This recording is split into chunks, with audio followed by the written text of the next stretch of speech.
Assalamualaikum warahmatullahi wabarakatuh.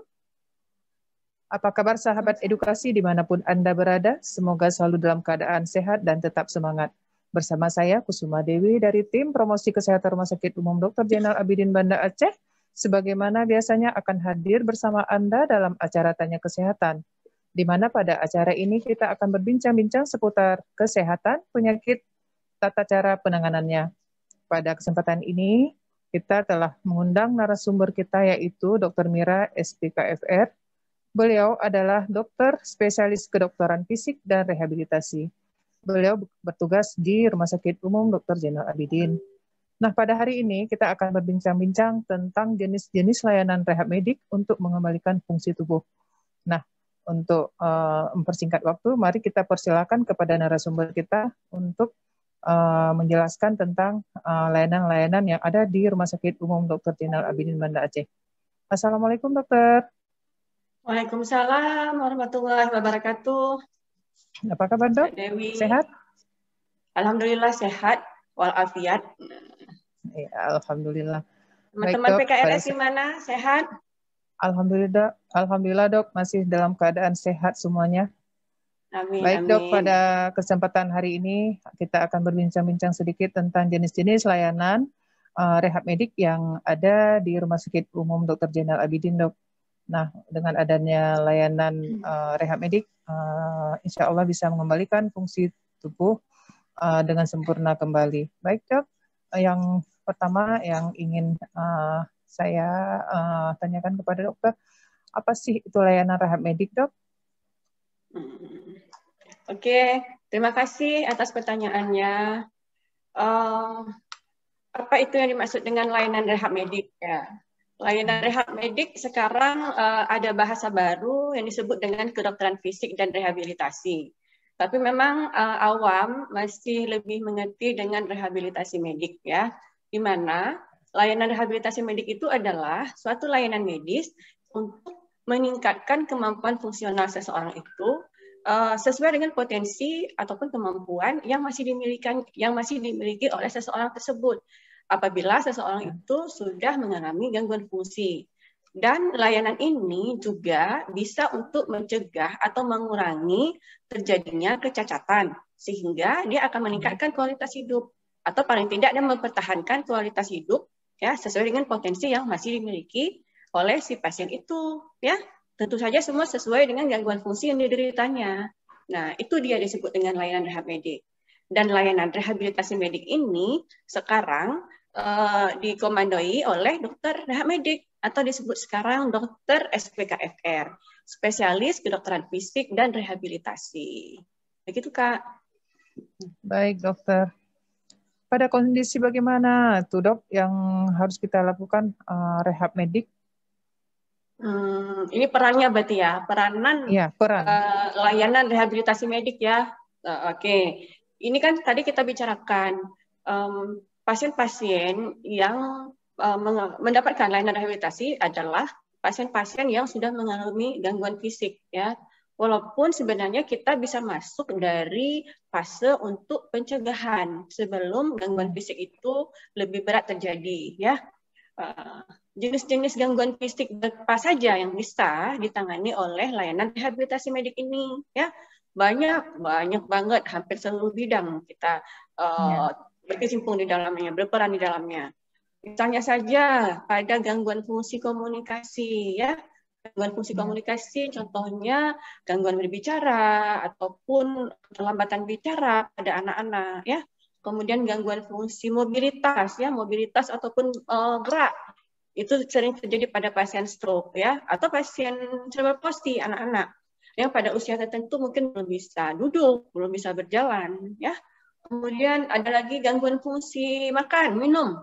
Nah, gangguan fungsi makan minum itu yang disebut dengan disfagia, ya. Pada pasien stroke yang tidak bisa menelan, harus pakai selang, ya. Itu bisa kita tangani dengan berbagai cara. Kemudian untuk gangguan ini lagi kognitif, ya.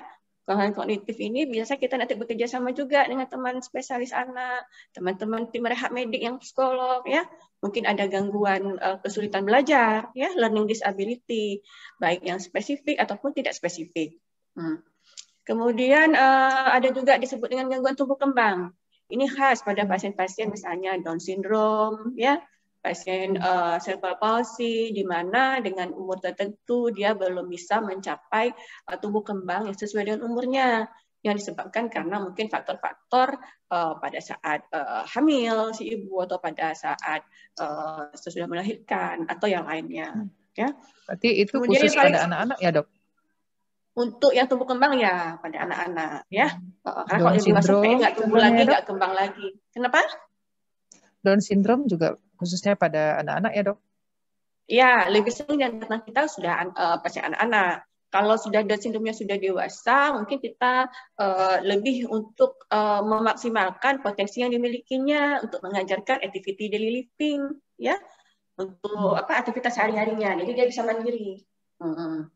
Kemudian ini lagi gangguan fungsi kardiorespirasi, ya.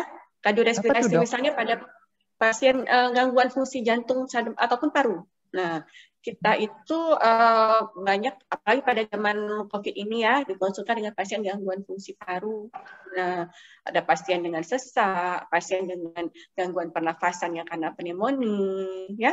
Itu perlu latihan-latihan khusus, latihan khususnya untuk pengembangan parunya. Ya, atau kalau pasien yang biasa, pasien asma misalnya, pasien asma itu bisa juga dengan latihan-latihan tertentu, baik secara individu ataupun kelompok dengan melakukan latihan-latihan seperti senam bersama, ya. Nah, itu bisa kita koordinir. Nah, kondisi ini perannya itu Rehamedi itu bukan hanya di fase kronis, di fase akut juga bisa. Masuk fase akut di sini adalah di mana pasien misalnya masih dirawat di rumah sakit, ya. Jadi kita sering dikonsul itu karena imobilisasi lama, yang tirah baring lama. Jadi kita mencegah terjadinya deconditioning syndrome, yaitu misalnya mencegah kontraktur, yaitu kaku sendi, ya, mencegah kelemahan otot yang lebih lanjut. Nah, itu dia. Kemudian untuk yang kroniknya, kita lebih untuk yang tadi meningkatkan kualitas hidup, ya, meningkatkan ADL si pasien, activity daily living-nya, dan juga itu meningkatkan kemampuan fungsionalnya sesuai dengan potensinya. Ujungnya adalah kemampuan fungsional sesuai potensi si pasien, ya, sesuai dengan gangguan fungsinya. Ya. Begitu, itu perannya Rehamedi secara umum, ya. Itu jenis-jenis contoh gangguan fungsinya. Baik, Dokter. Ini contoh kasus ya. Bagaimana contoh kasus sehari-hari yang bisa ditangani dengan layanan rehab medik di rumah sakit kita, Dok? Nah, kalau di rumah sakit kita ini saya ambil dari kasus terbanyak saja. Nah, kan? Ada beberapa kasus yang sering dikonsulkan oleh teman-teman sejawat yang di PJP utama, ataupun mungkin ada juga yang langsung datang ke tempat kita, walaupun tanpa dikonsul, untuk pasien-pasien yang umum, ya. Itu contohnya paling banyak itu pasien stroke tuh, ya. Pasien stroke, pasien nyeri, pasien fraktur, ya. Tumbuh kembang anak juga, ya. Nah, untuk pasien stroke ini biasanya itu kita akses dulu. Nah, untuk kondisi akut itu kan masih dirawat tuh di rumah sakit. Biasanya itu rawat inap. Kita akan akses apakah dia sudah mampu laksana untuk kita kasih terapi, ya. Tujuannya itu untuk mencegah nanti imobilisasi lama itu efeknya berkepanjangan. Misalnya setelah sembuh, tiba-tiba kekakuan sendi, ya, terjadi kelemahan otot yang berkelanjutan. Jadi di situ peran rehab mediknya untuk memberikan latihan-latihan ataupun exercise, ya, sehingga itu tidak terjadi. Nah, itu pasien stroke yang akut, ya. Atau mungkin dia ada gangguan menelan, ya, gangguan menelan karena adanya lesi di saraf untuk fungsi menelannya, sehingga pasiennya tidak bisa menelan dengan sempurna, harus ada pemasangan NGT, ya, sehingga nutrisinya juga kan tidak tercukupi. Nah, itu kita bisa memberikan latihan-latihan khusus supaya dia fungsi menelannya bisa lebih baik. Mungkin tidak sempurna, tapi paling tidak bisa tercukupi nutrisinya untuk selama masa rawatan. Ya. Untuk fase kronik, biasanya itu di pasien rawat jalan, di poli, itu kita dikonsul misalnya dengan sequelae, maksudnya adanya gejala sisa dari kasus stroke ini. Ya, misalnya stroke-nya sudah berbulan, sudah lebih 3 bulan ataupun 6 bulan, tapi ternyata masih ada kelemahan anggota gerak satu sisi, ya. Pasiennya mungkin belum mobilisasi secara sempurna. Jadi di sini kita membantu untuk mengembalikan fungsinya, kita mengejar ketinggalannya, ya. Kita semaksimal mungkin. Apakah paling tidak kalau dia tidak bisa sempurna seperti sebelum sakit, kita bisa mempertahankan kemampuan yang masih ada. Kita latih kemandirian fungsionalnya, ya. Ujung-ujungnya kualitas hidup. Itu pasien stroke paling sering. Yang kedua, contoh kasus yang lagi, pasien nyeri. Itu nyeri itu paling banyak, ya. Yang nyeri lutut, nyeri pinggang, ya, nyeri ankle, ya itu paling banyak itu. Untuk nyeri pinggang rata-rata pada pasien-pasien geriatri atau pasien dewasa juga ada, dewasa muda, ya kan? Itu karena kerja mungkin, ya, trauma kerja ataupun terjatuh. Kalau pasien-pasien yang sudah geriatri ataupun lansia, itu banyaknya penyebabnya karena anatomi daripada struktur tulang belakangnya itu yang sudah degeneratif, ya, sehingga menyebabkan nyeri. Ini kita bisa memberikan latihan-latihan ataupun terapi modalitas khusus. Yang pertama untuk mengurangi nyeri pasti, ya. Kemudian kita memberikan exercise ataupun edukasi pola hidup, bagaimana beraktivitas sehingga nyeri yang dikeluhkan itu bisa paling tidak berkurang, kalau tidak hilang sama sekali. Karena ingat, untuk pasien lansia mungkin tidak mungkin sempurna sembuhnya karena sudah degeneratif, ya. Nah, berarti tadi sudah kasus stroke paling sering, nyeri. Satu lagi tadi pasien anak. Cukup banyak kita dikonsulkan dengan tumbuh kembang dari teman-teman sejawat anak, ya. Seperti tadi contohnya cerebral palsy. Cerebral palsy itu kan tumbuh kembangnya terlambat. Bisa saja dia belum bisa apa-apa pada usianya sudah 1 tahun. Atau dia sudah umur sekian, tapi dia sebenarnya sudah bisa duduk, tapi belum bisa duduk. Dengan kekakuan sendi semua macam, ya, dengan riwayat kejang, itu kita bisa memberikan terapi semaksimal mungkin. Tapi tentunya terapi ini tidak mungkin hanya sekali. Perlu durasi, perlu dosis, perlu kontinuitas. Nah, karena biasa kita memberikan edukasi juga terhadap orang tua, karena di tempat kita kan tidak setiap hari kita bisa terapi, tapi harus dilakukan aktivitas ataupun exercise yang bisa membantu pemulihan dari si pasien dan dibantu oleh orang tua di rumah. Nah, satu lagi kasus trauma tulang panjang, fraktur. Biasanya dikonsulkan oleh teman-teman sejawat ortopedi. Pasien patah tulang, ya, pasien patah tulang, misalnya karena kecelakaan, ya, ataupun pasien lansia yang jatuh sehingga mesti ganti sendi sendi bongkolnya, ya. Itu kita latih penguatan otot-ototnya, kita latih gerakan sendinya supaya tidak kaku, ya. Kita latih bagaimana cara berjalan.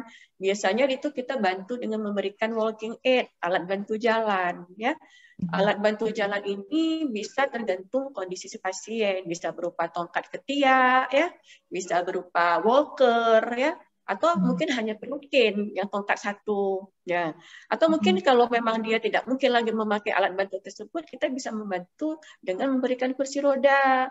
Tapi tentu kita harapkan aktivitas ADL-nya itu, activity daily living itu tetap mandiri sebisa mungkin, tidak tergantung kepada orang lain, ya. Oke. Gitu Kak Dewi.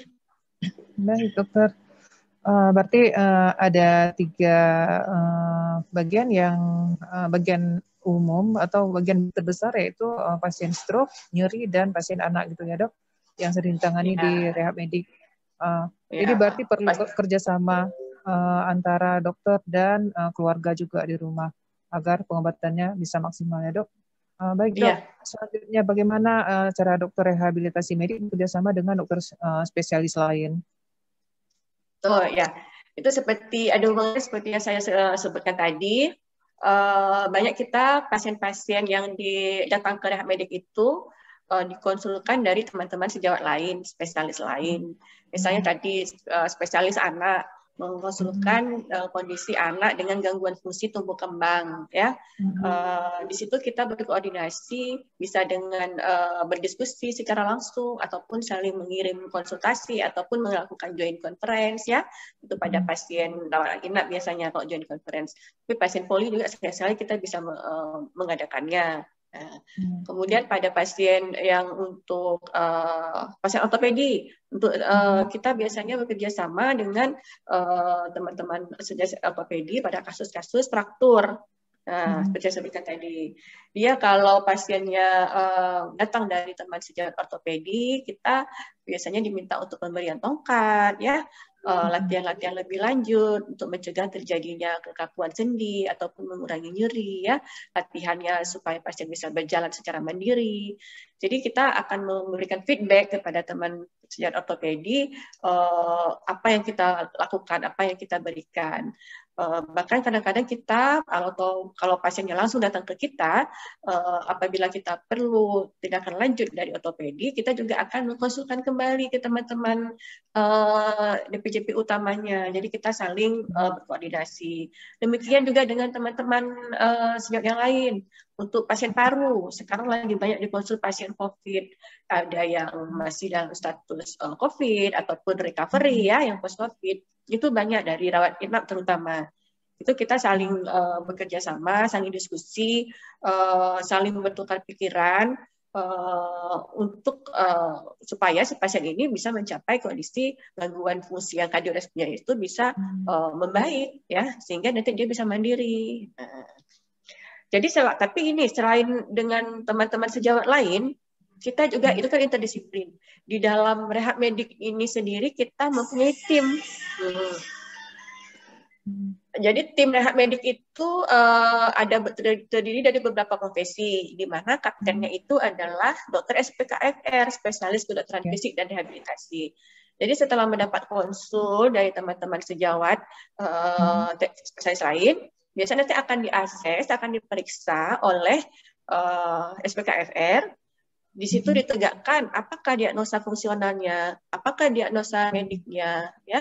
Kemudian ditentukan juga bagaimana prognosis daripada gangguan fungsi tersebut, ya. Bagaimana terapi yang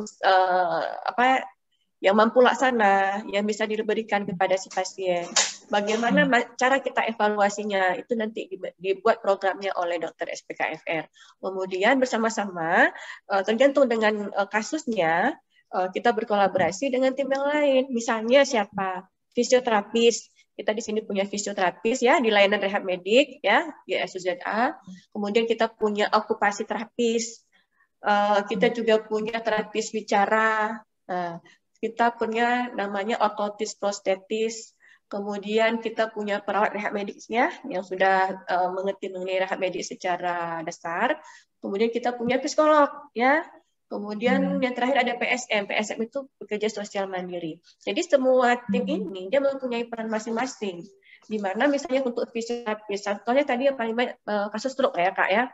Kasus stroke ini adalah untuk si fisioterapis, dia akan membantu untuk mengembalikan fungsi kekuatan ototnya, fungsi gerak sendinya, ya. Nah, apabila si pasien stroke ini mengalami gangguan bicara atau gangguan beneran, maka itu akan masuk tim yang lain, profesi yang lain, yaitu si terapis bicara. Di situ nanti akan dilatih bagaimana cara berbicara yang benar, bagaimana pemahaman yang benar, bagaimana cara memberi asupan makan supaya dia bisa mengunyah, menelan, ya, makan secara benar sehingga nutrisinya tercukupi. Nah, apalagi atau bisa saja dia juga ada gangguan dengan hand grip-nya. Tangannya agak lemah.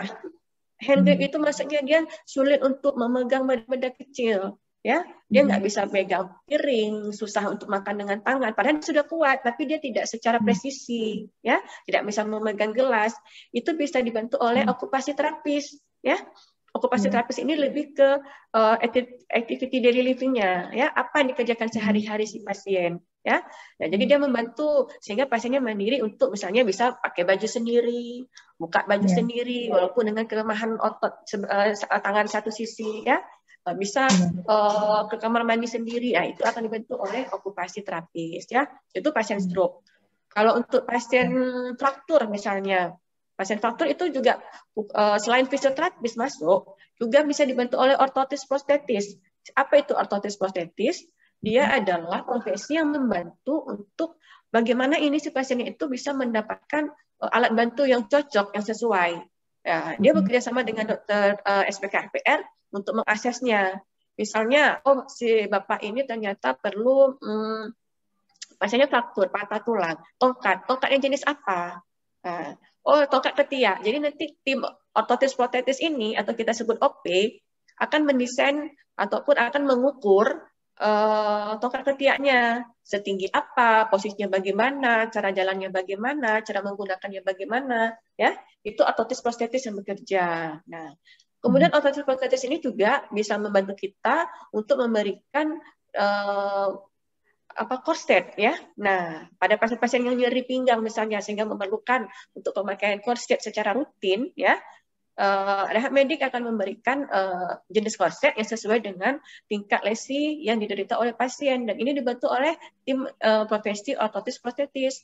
Mereka akan mendesainnya, bagaimana bentuknya, setinggi apa, bagaimana cara pemakaian, bagaimana edukasinya, ya. Nah, di mana peran psikolog?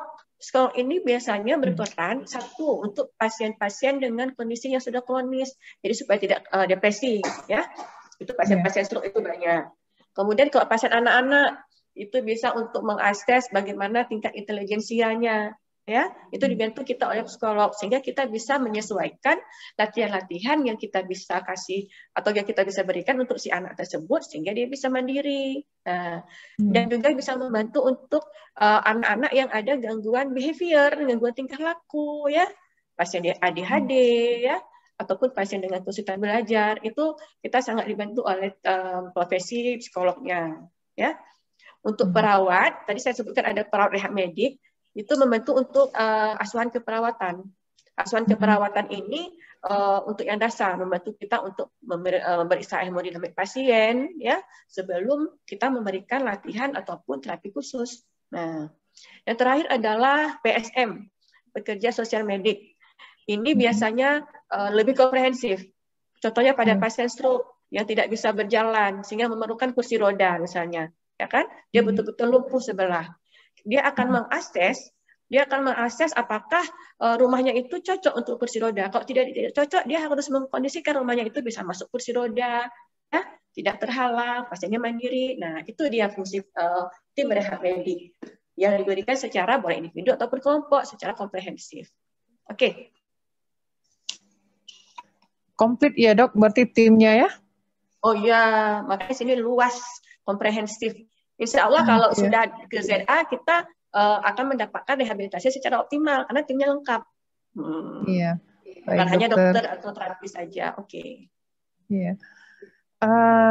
Ini dok yang mungkin sebagian masyarakat kita masih kesulitan ya untuk mungkin bukan kesulitan untuk mendapatkan alat bantu, tapi kesulitan mendapatkan informasi bagaimana sih cara untuk mendapatkan alat bantu yang terdapat di rehab medik, misalnya tongkat, kursi roda, korset dan lain-lain.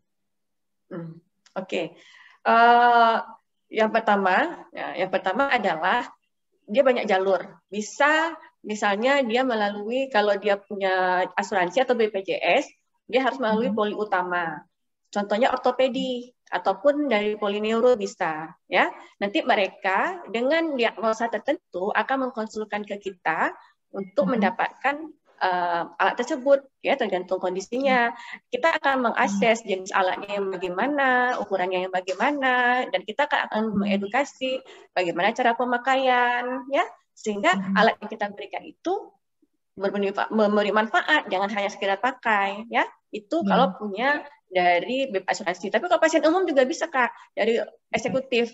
Masuk dari eksekutif, kita bisa memberikan langsung ke dokter rehab medik. Kita akan periksa dulu pasien, akan kita pastikan ini alat bantu yang cocok. Oh, dia perlunya malah sebenarnya kaki palsu. Nah, kita bisa buat itu. Nah, sampai kaki palsu kita bisa buat. Jadi bukan hanya alat bantu jalan ataupun korset, ya. Dan itu semua tentu ketersediaan rumah sakit. Intinya kalau rumah sakitnya menyediakan alat ataupun bahan, kita akan terus eksekusi tergantung dengan kondisi pasien. Iya, baik dokter. Selanjutnya dok, apa manfaat setelah mendapatkan layanan rehab medik? Oke, setelah panjang lebar kita ngomong tadi, insya Allah kita punya manfaat loh, Kak. Ya, sudah pasti yang pertama adalah dia kalau untuk fase akut dia akan mencegah perburukan akibat komplikasi yang terjadi, misalnya imobilisasi lama, ya. kita akan mencegah itu keburukannya. Yang kedua, karena tim kita tadi sudah sangat lengkap, komprehensif, ya, insya Allah layanan rehabilitasi medik kita itu akan optimal, ya, sehingga tercapai yang kita inginkan tadi. Ya, apa yang kita inginkan? Kemampuan fungsional kita itu bisa maksimal sesuai potensi yang dimiliki, sehingga kualitas hidup si pasien ini akan meningkat sehingga dia bisa berpartisipasi secara sosial, ya, secara individu di masyarakat. Jadi dia menjadi percaya diri, ya. Nah itu Kak, itu dia manfaatnya. Ini Dok, pesan dokter kepada masyarakat. Mungkin selama ini kan sudah ada beberapa kali melakukan rehabilitasi medik di instalasi rehab medik. Mungkin tingkat kesembuhannya mungkin secara perlahan, mungkin tidak ada kesabaran sehingga mereka tidak melanjutkan terapinya. Itu gimana nih Dok? Pesan dokter agar mereka tetap konsisten, tetap continue untuk melakukan pengobatan di rehab medik gitu Dok. Oke. Sebenarnya setiap kondisi itu akan memerlukan maksudnya berbagai macam dosis. Ada kondisi ataupun gangguan fungsi yang memerlukan terapi yang kontinu dan lama. Tapi ada kondisi gangguan fungsi yang mungkin sebentar saja. Itu biasa selalu diedukasi oleh dokternya. Waktu cepat. Misalnya pasien nyeri saja kan, dengan misalnya nyeri pinggang, mungkin karena spasme otot itu tidak lama, karena kaku otot saja, ya. Dia tidak ada lesi yang lain, tidak ada kelainan lain. Itu mungkin kita bisa sekitar 4-6 kali terapi dengan memakai alat tertentu dan latihan tertentu, dia akan selesai, ya. Tapi kalau misalnya pasien itu nyeri pinggang dengan ada gangguan struktur degeneratif, itu mungkin memang tidak bisa sempurna selesainya. Itu harus kontinu, memerlukan waktu lama. Ya, di sini kita selain terapi juga kita akan mengedukasi program yang bisa dilakukan di rumah. Jadi program yang dilakukan di rumah itu harap dilakukan. Karena kan seharusnya itu dilakukan setiap hari, 3 kali sehari gitu ya. Nah, kalau di sini kan yang ditanggung BPJS cuma 2 kali seminggu. Kita tidak mungkin memaksa pasien untuk datang setiap hari ke sini.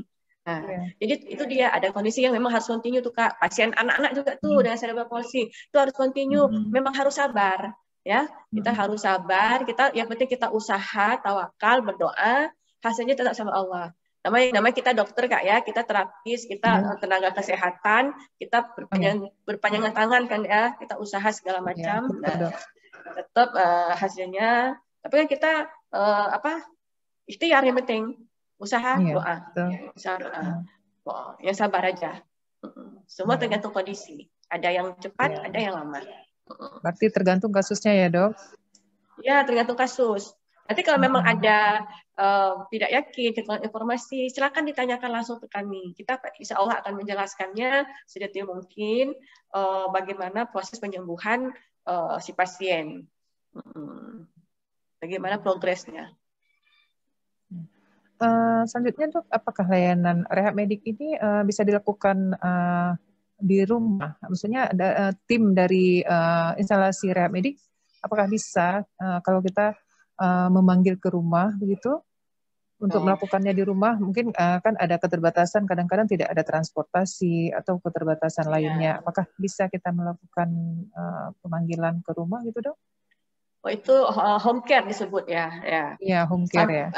Iya, sampai saat ini sebenarnya kalau di luar rumah sakit itu banyak yang melakukan home care, baik dokter ataupun terapis yang terlibat. Tapi kalau di RSUZA belum ada layanan home care untuk layanan rehab medik karena kenapa? Itu tidak ditanggung oleh BPJS. Nah, sedangkan pelayanan di rehab medik persentasenya itu sangat besar memang pasien dengan itu jaminan asuransi ya. Jadi ketika memang ada yang meminta bagaimana kalau ke rumah ya kan, bisa kita ke sana tapi itu di luar sistem rumah sakit. Nah, sistem rumah sakit, tapi kalau dalam sistem rumah sakit itu tidak ada karena itu tidak ditanggung oleh jaminan. Bagaimana pasien swasta umum? Karena kita belum melakukan itu juga seperti kendala Kak Dewi bilang tadi, masalah SDM-nya, masalah transportasinya, dan itu harus duduk bersama lagi dengan tim rumah sakit mungkin. Nah itu dia. Karena belum ada sistemnya. belum ditanggung. Malah yang untuk layanan geriatri, lansia terpadu yang sebenarnya harus ada home care, itu juga belum terlaksana. Untuk pasien yang BPJS asuransi. Kan most of pasien kita di rumah sakit ini kan BPJS kan, pasti dia asuransi ya. Itu belum tercover, jadi itu nggak mampu laksanakan. Jadi kalau ada yang meminta kita ya di luar sistem, lain lagi ceritanya. Ya. Baik dokter, banyak sekali yang sudah dijelaskan, mudah-mudahan sangat bermanfaat bagi kita ya. Baik, demikian tadi bincang-bincang kita tentang layanan rehab medik di RSUD Banda Aceh. Semoga bermanfaat. Terima kasih kepada seluruh sahabat edukasi di mana saja Anda berada. Dan terima kasih juga kami ucapkan kepada narasumber kita yaitu Dr. Mira. Kami dari tim promosi kesehatan Rumah Sakit Umum Dr. Zainal Abidin Banda Aceh pamit undur. Salam sehat, salam edukasi. Assalamualaikum warahmatullahi wabarakatuh.